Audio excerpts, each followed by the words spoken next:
नमस्कार। इस खास एक्सप्लेनर में आपका बहुत बहुत स्वागत है।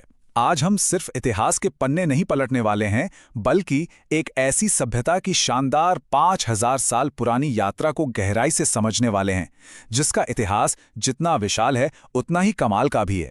तो बिना किसी देरी के चलिए इस सफर की शुरुआत करते हैं। अब सोने की चिड़िया, ये शब्द तो आपने कई बार सुने होंगे, है ना?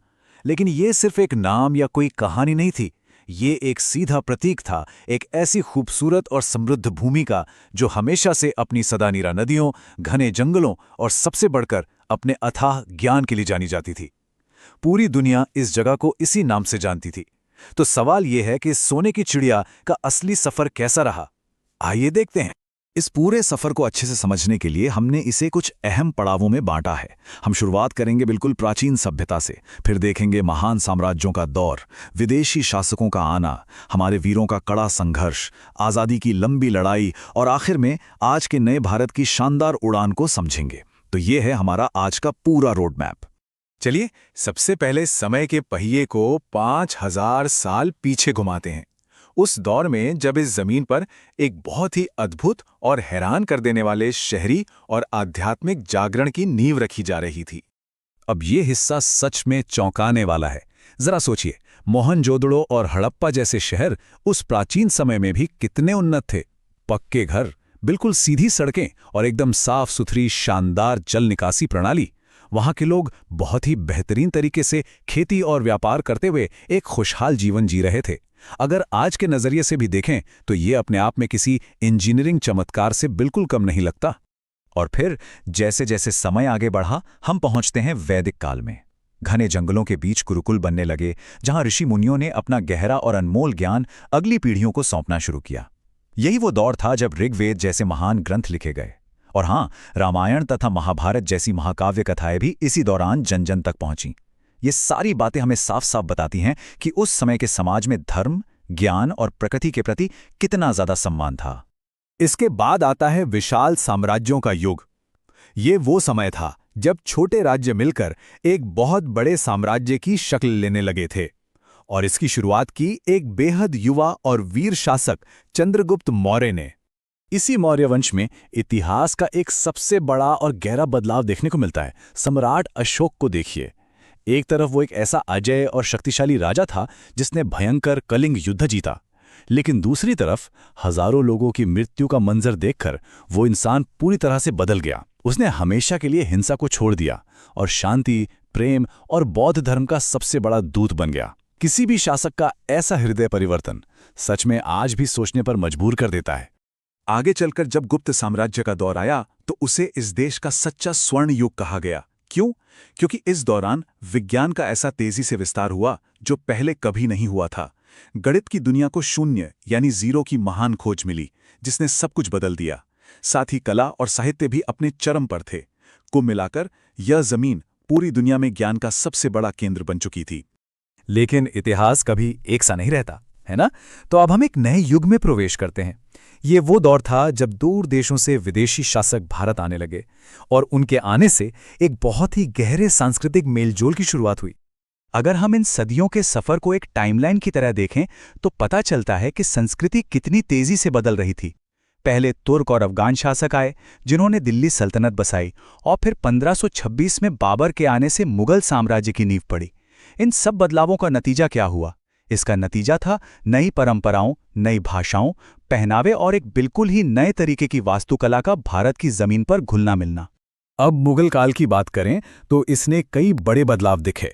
सम्राट अकबर जैसे शासक आए जिन्होंने सभी धर्मों का सम्मान करने की कोशिश की और जनता के करीब रहे। और वास्तुकला की बात करें तो इसी दौरान शाहजहां ने अपनी पत्नी की याद में दुनिया की सबसे खूबसूरत इमारतों में से एक ताजमहल बनवाया, जो जैसा कि हम सब जानते हैं आज भी प्रेम और बेहतरीन कला का एक बेजोड़ नमूना है। विदेशी ताकतों के इस दौर के बीच देश के भीतर से ही एक नई लहर उठ रही थी। ये समय था कड़े संघर्ष का और उन शक्तिशाली स्वदेशी योद्धाओं के उदय का जिन्होंने अपनी नियति खुद लिखने की ठानी। ये वो नायक थे जिन्होंने अपने अदम्य साहस से इतिहास का रुख ही मोड़ दिया। दक्षिण में देखें तो वीर शिवाजी ने एक विशाल मराठा साम्राज्य खड़ा कर दिया, जिसने हर किसी के अंदर साहस और स्वाभिमान की एक नई आग जला दी। वहीं उत्तर में महाराजा रणजीत सिंह ने एक बेहद मजबूत और शक्तिशाली सिख राज्य की स्थापना की। इन नायकों ने लोगों को दिखाया कि अपनी माटी के लिए कैसे लड़ा जाता है।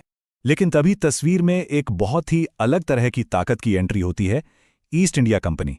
और इनका तरीका बिल्कुल अलग था। ये एक बहुत ही चालाक, स्टेप बाय स्टेप प्रोसेस था। पहले वे सिर्फ साधारण व्यापारी बनकर समंदर के रास्ते आए, फिर उन्होंने बहुत ही चालाकी से भारत के बड़े बड़े हिस्सों पर अपना कब्जा जमाना शुरू किया और आखिरकार वे पूरी तरह से अत्याचारी शासक बन बैठे। इस एक बदलाव ने इस पूरे सोने की चिड़िया को जैसे पिंजरे में कैद कर दिया। पर कोई भी समाज बहुत लंबे समय तक अत्याचार नहीं सह सकता, और वो उफान, वो गुस्सा आखिरकार एक ऐसे साल में फट पड़ा जिसने इतिहास की दिशा हमेशा के लिए बदल दी। साल था 1857। ये वो साल था जब पहली महान क्रांति का बिगुल बजा। मंगल पांडे और झांसी की रानी लक्ष्मीबाई जैसे जांबाजों ने ब्रिटिश हुकूमत से जो खुशियों और आंसुओं दोनों से भीगा हुआ था। एक तरफ तो आज़ादी की वो अपार खुशी थी, जश्न था और खुले आसमान में शान से लहराता हुआ हमारा तिरंगा था। लेकिन ठीक उसी वक्त दूसरी तरफ था भारत और पाकिस्तान के बंटवारे का वो गहरा, ना भूलने वाला दर्द और अनकहा दुख। ये एक खट्टी मीठी आज़ादी थी जिसने देश को हमेशा के लिए बदल दिया। अब आते हैं हम अपनी इस यात्रा के आखिरी पड़ाव पर, आज़ादी के बाद के भारत पर। चलिए देखते हैं कि कैसे वो प्राचीन सोने की चिड़िया राख से उठकर आज के एक बेहद आधुनिक और शक्तिशाली राष्ट्र के रूप में नई उड़ान भर रही है। अगर आज के भारत को देखें तो ये विज्ञान, तकनीक और स्पोर्ट्स हर फील्ड में तेजी से आगे बढ़ रहा है। हमारी अंतरिक्ष एजेंसी इसरो की ही बात ले लीजिए। चांद के दक्षिणी ध्रुव और मंगल ग्रह तक हमारी पहुंच साबित करती है कि ज्ञान और विज्ञान की जो प्राचीन विरासत इस जमीन को मिली थी वो कहीं खोई नहीं है, बल्कि आज और भी शानदार तरीके से फल फूल रही है। और साथ ही ये देश आज भी पूरी दुनिया को अपने लोकतंत्र और अपनी गहरी संस्कृति का संदेश लगातार दे रहा है। तो इस पूरे सफर को अगर हम समेटें तो हमारे सामने एक बहुत ही दिलचस्प और बड़ा सवाल खड़ा होता है। 5000 साल के संघर्ष, निरंतर विकास और अथाह ज्ञान से भरी ये महान सभ्यता जो आज अपनी एक बिल्कुल नई उड़ान भर रही है, ये आने वाले कल में दुनिया को कौन सा नया रास्ता दिखाएगी? ये एक ऐसा सवाल है जो हमें इस गाथा के भविष्य को लेकर सच में बहुत उत्सुक कर देता है। इस एक्सप्लेनर में मेरे साथ इस ऐतिहासिक सफर पर चलने के लिए आपका बहुत बहुत धन्यवाद। डटकर मुकाबला किया। देखिए, माना कि यह विद्रोह उस वक्त पूरी तरह से सफल नहीं हो पाया, लेकिन इसका सबसे बड़ा और अहम टेकअवे ये था कि इन वीरों ने आज़ादी की एक ऐसी चिंगारी भड़का दी थी जिसे अब दुनिया की कोई भी ताकत बुझा नहीं सकती थी। आज़ादी की ये आग पूरे देश में फैल चुकी थी। और यहीं से शुरू होता है आज़ादी की लड़ाई का वो अंतिम और सबसे कड़ा दौर, जिसे किसी एक राज्य ने नहीं बल्कि एक पूरे एकजुट देश ने मिलकर लड़ा। इस लड़ाई का तरीका भी कितना अनोखा था, जरा गौर कीजिए। एक बहुत ही साधारण से दिखने वाले, सीधे साधे कपड़े पहनने वाले व्यक्ति महात्मा गांधी ने पूरे देश में एक अभूतपूर्व ऊर्जा भर दी। उनका मूल मंत्र था, सत्य और अहिंसा ही सबसे बड़ी ताकत है। बस यही दो हथियार थे उनके पास, और इन्हीं के दम पर उन्होंने पूरे देश को, हर वर्ग को एक साथ लाकर खड़ा कर दिया। लेकिन जाहिर है ये जंग किसी एक अकेले इंसान की नहीं थी। गांधी जी के साथ साथ कई ऐसे महान वीर थे जिन्होंने अपना सब कुछ इस देश पे न्यौछावर कर दिया। चाहे वो भगत सिंह का जज्बा हो, सुभाष चंद्र बोस की आज़ाद हिंद फौज हो, या जवाहरलाल नेहरू का नेतृत्व। और इन सब के साथ थे देश के वो करोड़ों आम नागरिक जिन्होंने एक होकर इस विदेशी शासन के खिलाफ एक ऐसी लड़ाई लड़ी जो कभी रुकने वाली नहीं थी। और आखिरकार पीढ़ियों तक चले उस लंबे संघर्ष, उस इंतजार का सबसे भावुक पल आ ही गया। 15 अगस्त की वो आधी रात। 15 अगस्त की वो रात अपने आप में बहुत ही